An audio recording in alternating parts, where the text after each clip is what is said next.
हरे कृष्णा, राधे राधे। आज की कथा में आप सभी भक्तों का हार्दिक स्वागत है। भगवान श्री कृष्ण और श्रीमती राधा रानी की कृपा सदैव आप और आपके समस्त परिवार पर बनी रहे। से आप सुनने वाले हैं पद्म पुराण और आज आप सुनेंगे पद्म पुराण का पहला अध्याय। तो भगवान श्री विष्णु का ध्यान करके उन्हें प्रणाम करके आज की कथा का प्रारंभ करते हैं। श्री व्यास जी के परम बुद्धिमान शिष्य लोमहर्षण जी ने अपने एकांत में बैठे हुए पुत्र उग्रश्रवा नामक सूत से कहा, बेटा तुम ऋषियों के आश्रमों पर जाओ और उनके पूछने पर संपूर्ण धर्मों का वर्णन करो। तुमने मुझसे जो कुछ भी संक्षेप में सुना है वह उन्हें विस्तार पूर्वक सुनाओ। मैंने महर्षि वेद व्यास जी के मुख से समस्त पुराणों का ज्ञान प्राप्त किया है और वह सब तुम्हें बता दिया है। अतः अब तुम मुनियों के समक्ष जाकर उसका विस्तार पूर्वक वर्णन करो। प्रयाग में कुछ महर्षियों ने, जो कि उत्तम कुलों में उत्पन्न हुए थे, साक्षात भगवान से प्रश्न किया था। वे यज्ञ करने के योग्य किसी पावन प्रदेश को जानना चाहते थे। भगवान नारायण ही सबके हितैषी हैं और वे धर्मानुष्ठान की इच्छा रखने वाले उन महर्षियों के पूछने पर बोले, मुनिवरों, यह सामने जो चक्र दिखाई दे रहा है इसकी कहीं तुलना नहीं है। इसकी नाभि सुंदर और स्वरूप दिव्य है। यह सत्य की ओर जाने वाला है। इसकी गति सुंदर एवं कल्याणमयी है। तुम लोग सावधान होकर नियम पूर्वक इसके पीछे पीछे जाओ। तुम्हें अपने लिए हितकारी स्थान की प्राप्ति होगी। यह धर्ममय चक्र यहाँ से जा रहा है और जाते जाते जिस स्थान पर इसकी नेमी जीर्णशीर्ण होकर गिर पड़े उसी को पुण्यमय प्रदेश समझना। उन सभी महर्षियों से ऐसा कहकर भगवान अंतर्ध्यान हो गए और वह धर्म चक्र नैमिषारण्य के गंगावर्त नामक स्थान पर गिरा। तब ऋषियों ने निमिषीर्ण होने के कारण उस स्थान का नाम नैमिष रखा और नैमिषारण्य में दीर्घ काल तक चालू रहने वाले यज्ञों का अनुष्ठान आरंभ कर दिया। वहीं तुम भी जाओ और ऋषियों के पूछने पर उनके धर्म विषयक संशयों का निवारण करो। तदनंतर ज्ञानी उग्रश्रवा पिता की आज्ञा को मानकर उन्हीं मुनीश्वरों के पास गए तथा उनके चरण पकड़कर और उनको हाथ जोड़कर प्रणाम किया। सूत जी बड़े बुद्धिमान थे। उन्होंने अपनी नम्रता और प्रणाम आदि के द्वारा महर्षियों को संतुष्ट किया। वे यज्ञ में भाग लेने वाले महर्षि भी सदस्यों सहित बहुत प्रसन्न हुए तथा सबने एकत्रित होकर सूत जी का यथा योग्य आदर सत्कार किया। ऋषि बोले, देवताओं के समान तेजस्वी हे सूत जी, आप कैसे और किस देश से यहाँ आए हैं? अपने आने का कारण बतलाइए। सूत जी ने कहा, महर्षियों, मेरे बुद्धिमान पिता व्यास जी के शिष्य लोमहर्षण जी ने मुझे यह आज्ञा दी है कि तुम मुनियों के पास जाकर उनकी सेवा में रहो और वे जो कुछ पूछे उसे बताओ। आप लोग मेरे पूज्य हैं। बताइए, मैं कौन कौन सी कथा कहूँ? पुराण, इतिहास अथवा भिन्न भिन्न प्रकार के धर्म, जो आज्ञा दीजिए वही सुनाऊं। सूत जी का यह मधुर वचन सुनकर वे श्रेष्ठ महर्षि बहुत प्रसन्न हुए।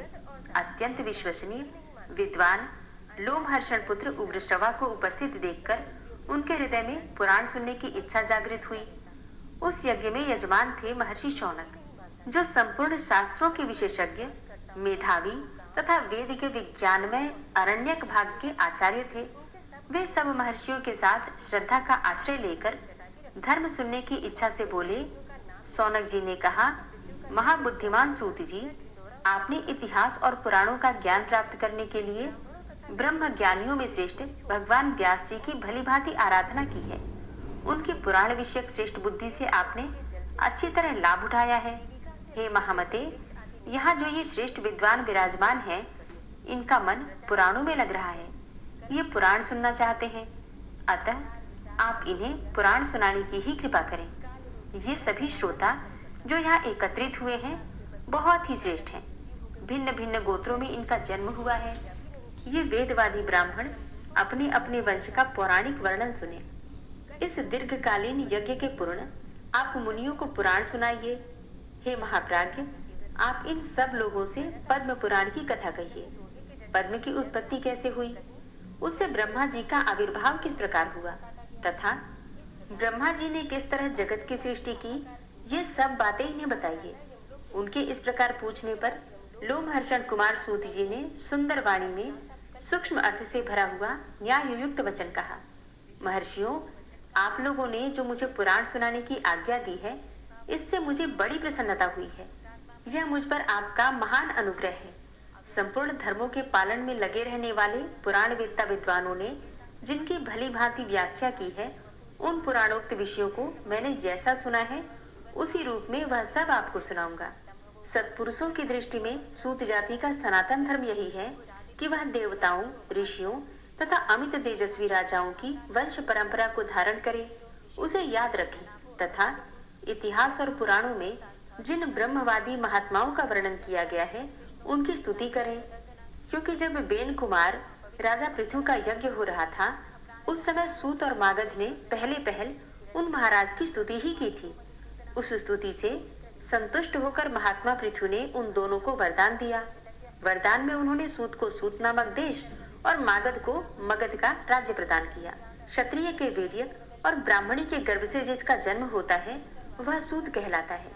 ब्राह्मणों ने मुझे पुराण सुनाने का अधिकार दिया है और आपने धर्म का विचार करके ही मुझसे पुराणों की बातें पूछी है। इसलिए इस भूमंडल में जो सबसे उत्तम एवं ऋषियों द्वारा सम्मानित पद्म पुराण है, उसकी कथा आरंभ करता हूँ। श्री कृष्ण द्वैपायन व्यास जी साक्षात भगवान नारायण के स्वरूप हैं। वे ब्रह्मवादी, सर्वज्ञ, संपूर्ण लोकों में पूजित तथा अत्यंत तेजस्वी हैं। उन्हीं से प्रकट हुए पुराणों को मैंने अपने पिताजी के पास रहकर अध्ययन किया है। पुराण सब शास्त्रों के पहले से विद्यमान है। ब्रह्मा जी ने कल्प के आदि में सबसे पहले पुराणों का ही स्मरण किया था। पुराण त्रिवर्ग अर्थात धर्म, अर्थ और काम के साधक एवं परम पवित्र हैं। उनकी रचना 100 करोड़ श्लोकों में हुई है। समय के अनुसार इतने बड़े पुराणों का श्रवण और पठन असंभव देखकर स्वयं भगवान उनका संक्षेप करने के लिए प्रत्येक द्वापर युग में व्यास रूप से अवतार लेते हैं और पुराणों को 18 भागों में बांटकर उन्हें 4 लाख श्लोकों में ही सीमित कर देते हैं। पुराणों का यह संक्षिप्त संस्करण ही इस भूमंडल में प्रकाशित होता है। देवलोकों में आज भी 100 करोड़ श्लोकों का विस्तृत पुराण मौजूद है। अब मैं परम पवित्र पद्म पुराण का वर्णन आरंभ करता हूँ। उसमें 5 खंड और 55,000 श्लोक हैं। पद्म पुराण में सबसे पहले सृष्टि खंड है, उसके बाद भूमि खंड आता है, फिर स्वर्ग खंड और उसके पश्चात पाताल खंड है। तदनंतर परम उत्तम उत्तर खंड का वर्णन आया है। इतना ही पद्म पुराण है। भगवान की नाभि से जो महान पद्म अर्थात कमल प्रकट हुआ था, जिससे इस जगत की उत्पत्ति हुई है और उसी के वृतांत का आश्रय लेकर यह पुराण प्रकट हुआ है, इसलिए इसे पद्म पुराण कहते हैं। यह पुराण स्वभाव से ही निर्मल है। उस पर भी उसमें श्री विष्णु भगवान के महात्म का वर्णन किया गया है और इस कारण इसकी निर्मलता और भी बढ़ गई है। देवाधिदेव भगवान विष्णु ने पूर्व काल में ब्रह्मा जी के प्रति जिसका उपदेश किया था तथा ब्रह्मा जी ने जिसे अपने पुत्र मरीचि को सुनाया था, वही यह पद्म पुराण है। ब्रह्मा जी ने ही इसे इस जगत में प्रचलित किया है। सूत जी कहते हैं, हे महर्षियों, जो सृष्टि रूप मूल प्रकृति के ज्ञाता तथा इन भावात्मक पदार्थों के दृष्टा हैं, जिन्होंने इस लोक की रचना की है, जो लोक तत्व के ज्ञाता तथा योग वेत्ता हैं, जिन्होंने योग का आश्रय लेकर संपूर्ण चराचर जीवों की सृष्टि की है और जो समस्त भूतों तथा अखिल विश्व के स्वामी हैं, उन सच्चिदानंद परमेश्वर को मैं नमस्कार करता हूँ। फिर ब्रह्मा, महादेव, इंद्र, अन्य लोकपाल तथा सूर्यदेव को एकाग्र चित्त से नमस्कार करके ब्रह्म स्वरूप वेद व्यास जी को प्रणाम करता हूँ। उन्हीं से इस पुराण विद्या को प्राप्त करके मैं आपके समक्ष प्रकाशित करता हूँ। जो नित्य सद सत स्वरूप अव्यक्त एवं सबका कारण है, वह ब्रह्म ही महतत्व से लेकर विशेष पर्यंत विशाल ब्रह्मांड की सृष्टि करता है। यह विद्वानों का निश्चित सिद्धांत है। सबसे पहले हिरण्यमय अर्थात तेजोमय अंड में ब्रह्मा जी का प्रादुर्भाव हुआ। वह अंड सब ओर से जल से घिरा हुआ है। जल के बाहर तेज का घेरा और तेज के बाहर वायु का आवरण है। वायु आकाश से और आकाश भूतादि अर्थात तामस अहंकार से घिरा है। अहंकार को महतत्व ने घेर रखा है और महतत्व अव्यक्त मूल प्रकृति से घिरा है। उक्त अंड को ही संपूर्ण लोकों की उत्पत्ति का आश्रय बताया गया है। इसके सिवा इस पुराण में नदियों और पर्वतों की उत्पत्ति का बारंबार वर्णन आया है। मनवंतरों और कल्पों का भी संक्षेप में वर्णन है। पूर्व काल में ब्रह्मा जी ने महात्मा पुलस्त को इस पुराण का उपदेश दिया था। फिर पुलस्त ने इसे गंगा द्वार अर्थात हरिद्वार में भीष्म जी को भी सुनाया था। इस पुराण का पठन, श्रवण तथा विशेषता स्मरण धन, यश और आयु को बढ़ाने वाला एवं संपूर्ण पापों का नाश करने वाला है। जो द्विज, अंगों और उपनिषदों सहित चारों वेदों का ज्ञान रखता है, उसकी अपेक्षा वह अधिक विद्वान है जो केवल इस पुराण का ज्ञाता है। इतिहास और पुराणों के सहारे ही वेद की व्याख्या करनी चाहिए, क्योंकि वेद अल्पज्ञ विद्वान से यह सोचकर डरता रहता है कि कहीं यह मुझ पर प्रहार न कर बैठे, अर्थ का अनर्थ न कर बैठे। तात्पर्य यह है कि पुराणों का अध्ययन किए बिना वेदार्थ का ठीक ठीक ज्ञान ही नहीं होता। यह सुनकर ऋषियों ने सूत जी से पूछा, हे मुने, भीष्म जी के साथ पुलस्त ऋषि का समागम कैसे हुआ? पुलस्त मुनि तो ब्रह्मा जी के मानस पुत्र हैं और मनुष्यों को तो उनका दर्शन होना ही दुर्लभ है। हे महाभाग, भीष्म जी को जिस स्थान पर और जिस प्रकार से पुलस्त जी का दर्शन हुआ वह सब हमें बतलाइए। इसके बाद सूत जी ने क्या कहा वो आप कल की कथा में सुनेंगे और उम्मीद करती हूँ कि ये कथा आपको जरूर पसंद आई होगी। अगर आपको आज की कथा अच्छी लगी हो तो वीडियो को लाइक कीजिए और ज़्यादा से ज़्यादा इस वीडियो को अपने फैमिली फ्रेंड्स के साथ शेयर कीजिए। और हाँ, कमेंट।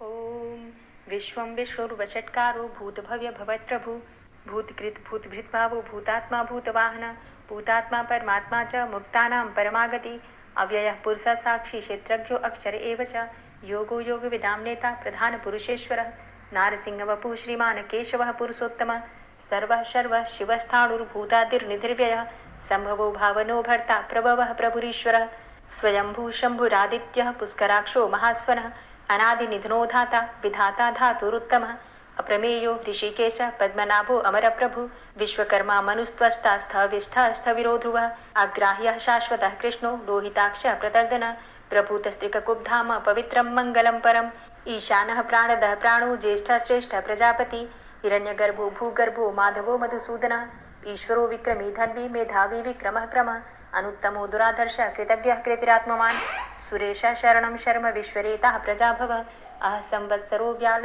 प्रत्ययः सर्वदर्शनः अजः सर्वेश्वर सिद्ध सिद्धि सर्वादिर्च्युतः वृषाकपिर्मेयात्मा सर्वयोग विनिश्रितः वसुर्वसुमना सत्य समात्मा संमितः समः अमोघ पुण्डरीकाक्षो वृषकर्मा वृषाकृतिः रुद्रो बहुशिरा बभ्रुर्विश्वयोनिः शुचिश्रवः अमृतः शाश्वतस्थाणुर्वरारोहो महातपः सर्वगः सर्वविद्भानुर्विश्वक्सेनो जनार्दनः वेदो वेदविद्व्यङ्गो वेदाङ्गो वेदवित्कविः लोकाध्यक्ष सुराध्यक्षो धर्माध्यक्ष कृताकृतः चतुरात्मा चतुर्व्यूहश्चतुर्द्रष्टश्चतुर्भुजः भ्राजिष्णुर्भोजनं भोक्ता सहिष्णुर्जगदाति च अनघो विजयो जेता विश्वयोनिः पुनर्वसु उपेन्द्रो वामनः प्रांशुर्मोघः शुचिरुर्जितः अतीन्द्रः संग्रहः सर्गो धृतात्मा नियमो यमः वेद्यो वैद्यः सदा योगी वीरः माधवो मधु अतीन्द्रियो महामायो महोत्साहो महाबलः महाबुद्धिर्महावीर्यो महाशक्तिर्महाद्युतिः अनिर्देश्य वपुः श्रीमान् मेयात्मा महाधृतिर् महिश्वासो महिभर्ता श्रीनिवासः सतां गति अनिरुद्ध सुरानंदो गोविंदो गोविंदांपति मरीचिर्दमनो हंस सुपर्णो भुजगोत्तम हिरण्यनाभ सुतपा पद्मनाभ प्रजापति अमृत्यु सर्वदिक्सिंह संधाता संधिमान स्थिर अजो दूर्मर्षण शास्ता विश्रुतात्मा सुरारिहा गुरुर्गुर्तमो धाम सत्य सत्य पराक्रम निमिषो अनिमिषो श्रग्वी वाचस्पति रुदारथि अग्रणिर्ग्रामणी श्रीमान न्यायो नेता समीरण सहस्रमूर्धा विश्वात्मा सहस्राक्ष सहस्रपात आवर्तनो निवृत्तात्मा संवृतः संप्रमर्दन अह संवर्तको वह निर्निलोधरणीधर सुप्रसादः प्रसन्नात्मा विश्वदृक् विशुभुग् विभु सत्कर्ता सत्कृतः साधु जहनुर्नारायणो नरः असंख्येयो अप्रमेयात्मा विशिष्ट शिष्टकृच्छुवि सिद्धार्थ सिद्ध संकल्प सिद्धिदः सिद्धि साधनः वृषाहि वृषभो विष्णुर्विष्पर्वा वृषोदरः वर्धनो वर्धमानश्च विविक्तः श्रुतिसागरः सुभुजो दूर्धरो वाग्मी महेन्द्रो वसुदो वसु नैकरूपो बृहद्रूप शिपिविष्टः प्रकाशनः ओजस्तेजो द्युतिधर प्रकाशात्मा प्रतापनः रिद्धस्पष्टाक्षरो मन्त्रश्चन्द्रांशुर्भास्करदुतिः अमृतांशुद्भवो भानु शशबिन्दुः सुरेश्वरः औषधं जगतः सेतु सत्यधर्म पराक्रमः भूतभव्य भवन्नाथ पवनः पावनो नलः कामः कामकृत्कान्तः कामः कामप्रदः प्रभु युगाधिकृत युगावर्तो नैकमायो महाशनः अदृश्यो अव्यक्तरूपश्च सहस्रजित् अनन्तजित् इष्टो अविशिष्ट शिष्टेष्ट शिखण्डी नहुसो वृष क्रोधः क्रोधकृत्कर्ता विश्वबाहुर्महीधरः अच्युतः प्रतितः प्राणः प्राणदो वासवानुजः अपां निधिर्धिष्ठानं प्रमत्तः प्रतिष्ठितः स्कन्दः स्कन्दधरो धूर्यो वरदो वायुवाहनः वासुदेवो बृहद्भानुरादिदेवः पुरन्दरः अशोकस्तारणस्तारः शूरः सौरिर्जनेश्वरः अनुकूलः शतावर्त पद्मी पद्मनिवेक्षणः पद्मनाभो अरविन्दाक्ष पद्मगर्भ शरीरभृत् महर्धिरिद्धो वृद्धात्मा महाक्षो गरुडध्वजः अतुलः शर्भो भीमो समयज्ञो हविर्हरि सर्वलक्षण लक्षण्यो लक्ष्मीवान समितिञ्जयः वीक्षरो रोहितो मार्गो हेतुर्दामोदरः सः महीधरो महाभागो वेगवान् मिताशनः उद्भवः शोभणो देव श्रीगर्भ परमेश्वर करणं कारणं कर्ता विकर्ता गहनो गुह व्यवसायो व्यवस्थान संस्थान स्थानदो ध्रुव परर्थी परमस्पस्तुष्ट पुष्ट सुभेक्षण रामो विरामो विरजो मार्गो नेयो नयोनयः वीर शक्तिमतां श्रेष्ठो धर्मो धर्मविदुत्तम वैकुंठ पुरुष प्राण प्राणदः प्रणवः पृथु हिरण्यगर्भ शत्रुघ्नो व्याप्तो वायुरुधोक्षजः ऋतु सुदर्शनः कालः परमेष्ठी परिग्रह उग्रः संवत्सरो दक्षो विश्रामो विश्वदक्षिणः विस्तारस्थावरस्थाणु प्रमाणं बीजमव्ययम् अर्थो अनर्थो महाकोशो महाभोगो महाधनः अनिर्विण्ण स्थविष्टोभू धर्मयुपो महामख नक्षत्रनेमिर्नक्षत्री क्षमा चामः समीहन यज्ञ इज्जो महिज्यश्च क्रतुसत्रं सतां गतिः सर्वदर्शी विमुक्तात्मा सर्वज्ञो ज्ञानमुत्तमं सुव्रतः सुमुखः सुष्मा सुघोषः सुखदः सुहृतः मनोहरो जित्क्रोधो वीरबाहुर्विदारणः स्वापनः स्ववसो व्यापी नैकात्मानैककर्मकृत् वत्सरो वत्सलो वत्सी रत्नगर्भो धनेश्वरः धर्मगुप्त धर्मकृत धर्मी सदसक्षरमक्षरम् अविज्ञाता सहस्रांशुर्विधाता कृतलक्षणः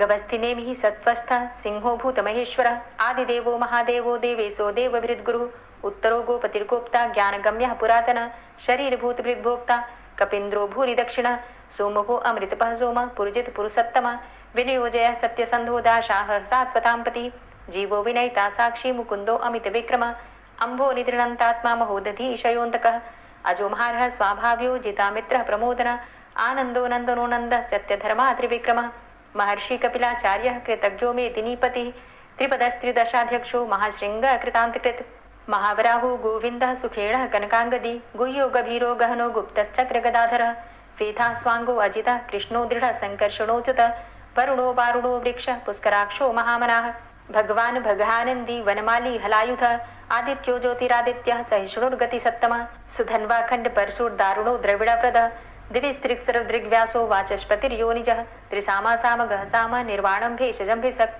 संन्यासकृच्छमः शान्तो निष्ठा शान्तिः परायणं शुभाङ्गः शान्तिदस्रष्टा कुमुदः कुबलेशय गोहितो गोपतिर्गोप्ता वृषभाक्षो वृषप्रियः अनिवर्ति निवृतात्मा संक्षेप्ता चेमकृच्छिवः श्रीवत्सवक्षा श्रीवास श्रीपति श्रीमतांबर श्रीद श्रीश श्रीनिवास श्रीनिधि श्रीविभावन श्रीधर श्रीकर श्रेय श्रीमान लोकत्रयाश्रय स्वक्ष स्वंग शतानंदो नंदिर्ज्योतिर्गणेश्वर विजितात्मा विधेयात्मा सत्कीर्तिश्छिन्न संशय उदीर्ण सर्वतक्षसुर निश शाश्वत स्थिर भूषयो भूषणो भूतिर्विशोक शोकनाशन अर्चिष्मान अर्चित कुंभो विशुद्धात्मा विशोधन अनिरुद्धो अप्रतिरथ प्रद्युम्नो अमित विक्रम कालिनेमि निहावीर शौरी शूरजनेश्वर त्रिलोकात्मा त्रिलोकेशः केशवः केशिहारी कामदेवः कामपालः कामीकान्तः कृतागमः अनिर्देशव पुर्विष्णोर्वीरो अनन्तो धनञ्जयः ब्रह्मण्यो ब्रह्मकृत् ब्रह्मा ब्रह्म ब्रह्म विवर्धन ब्रह्मविद् ब्राह्मणे ब्रह्मी ब्रह्मज्ञो ब्राह्मण प्रियः महाक्रमो महाकर्मा महातेजा महोरगः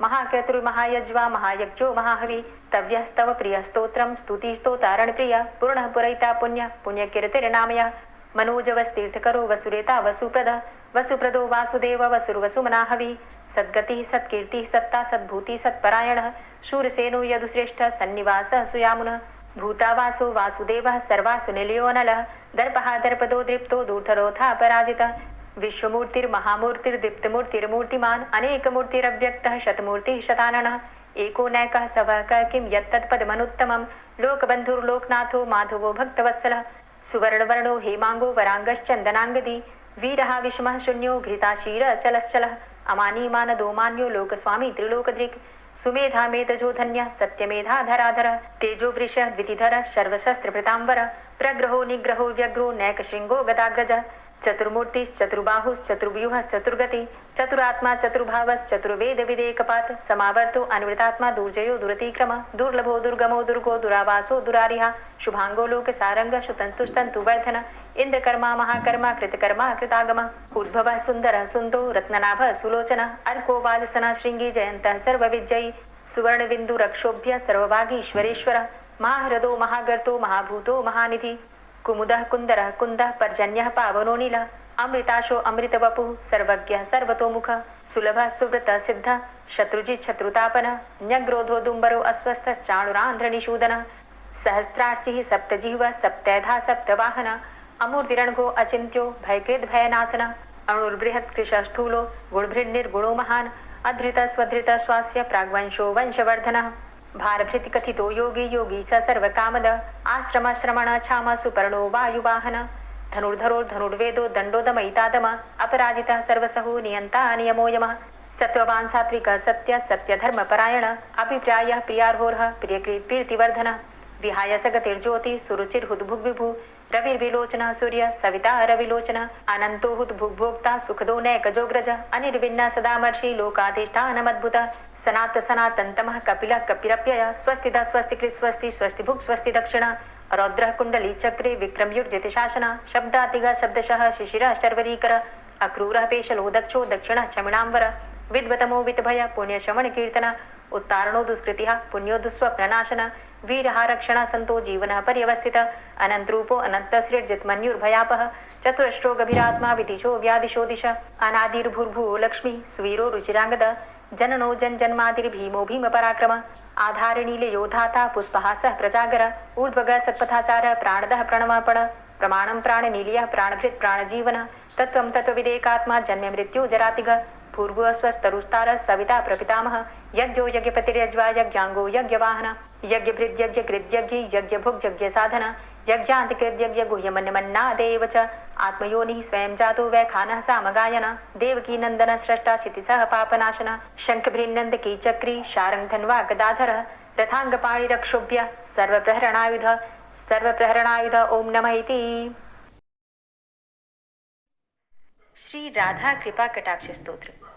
मुनीन्द्र वृंद वंदिते त्रिलोक शोक हारिणी प्रसन्न वक्त्र पंकजे निकुंज भूविलासिनी व्रजेन्द्र भानुनंदिनी व्रजेन्द्र सूनु संगते कदा करिष्यसि मां कृपा कटाक्ष भाजनम् अशोक वृक्ष वल्लरी वितान मंडप स्थिते प्रवाल बाल पल्लव प्रभारुणान्ध्रि कोमले वराभय स्फुरत्करे प्रभूत संपदालये कदा करिष्यसि मां कृपा कटाक्ष भाजनम् अनङ्गरङ्ग मङ्गलं प्रसङ्ग भङ्गुरं भ्रुवां सविभ्रमं ससम्भ्रमं दृगन्त बाणपातने निरन्तरं वशीकृत प्रतीत नन्दनन्दने कदा करिष्यसि मां कृपा कटाक्ष भाजनम्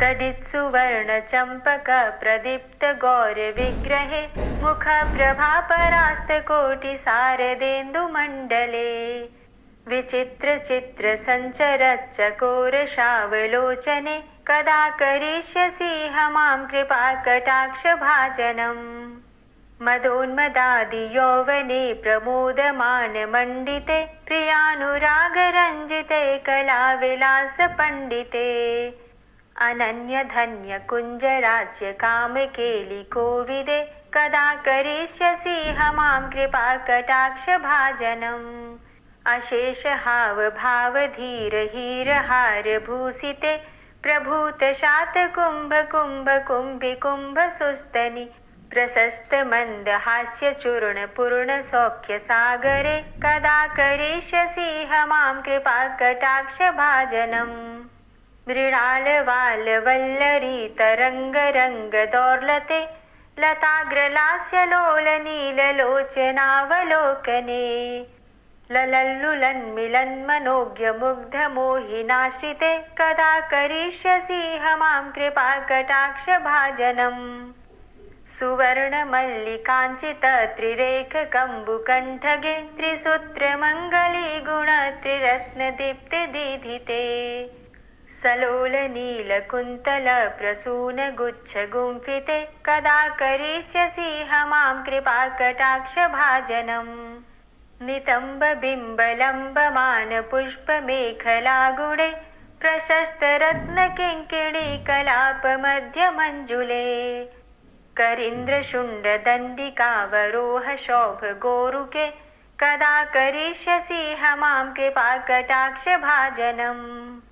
अनेकमन्त्रनादमञ्जुनूपुरारवस्खलत् समाजराजहंसवंश निक्वणाति गौरवे विलोलहेमवल्लरी विडम्बिचारुचङ्क्रमे कदा करिष्यसि मां कृपाकटाक्षभाजनम् अनन्तकोटिविष्णुलोकनम्रपद्मजार्चिते हिमाद्रिजापुलोमजा विरिञ्चिजावरप्रदे अपारसिद्धिरिद्धिदिग्धसत्पदाङ्गुलीनखे कदा करिष्यसि मां कृपाकटाक्षभाजनम् मखेश्वरी क्रियेश्वरी स्वधेश्वरी सुरेश्वरी त्रिवेदभारतीश्वरी प्रमाणशासनेश्वरी रमेश्वरी क्षमेश्वरी प्रमोदकाननेश्वरी व्रजेश्वरी व्रजाधिपे श्रीराधिके नमोऽस्तु ते इतीममद्भुतं स्तवं निशम्य भानुनन्दिनी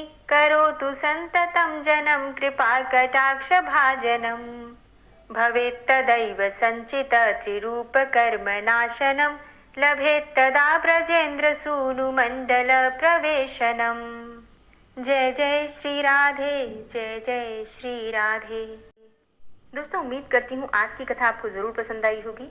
तो अगर कथा पसंद आई हो तो वीडियो को लाइक ज़रूर किया कीजिए और अगर संभव हो तो वीडियो को ज़्यादा से ज़्यादा शेयर कीजिए और हाँ, कमेंट बॉक्स में राधे राधे ज़रूर लिखा कीजिए। और जो भक्त इस चैनल पर पहली बार आए हैं, अभी तक आपने चैनल को सब्सक्राइब नहीं किया है, तो आज की वीडियो अगर आपको अच्छी लगे तो चैनल को सब्सक्राइब करके बेल आइकन को ज़रूर प्रेस कर लीजिए। इससे ये होगा कि इस चैनल पर जो भी नई वीडियो अपलोड होंगी उनकी नोटिफिकेशन आपको सही समय पर प्राप्त होगी। मिलती हूँ मैं आपसे अगली वीडियो में, तब तक के लिए जय श्री राधे।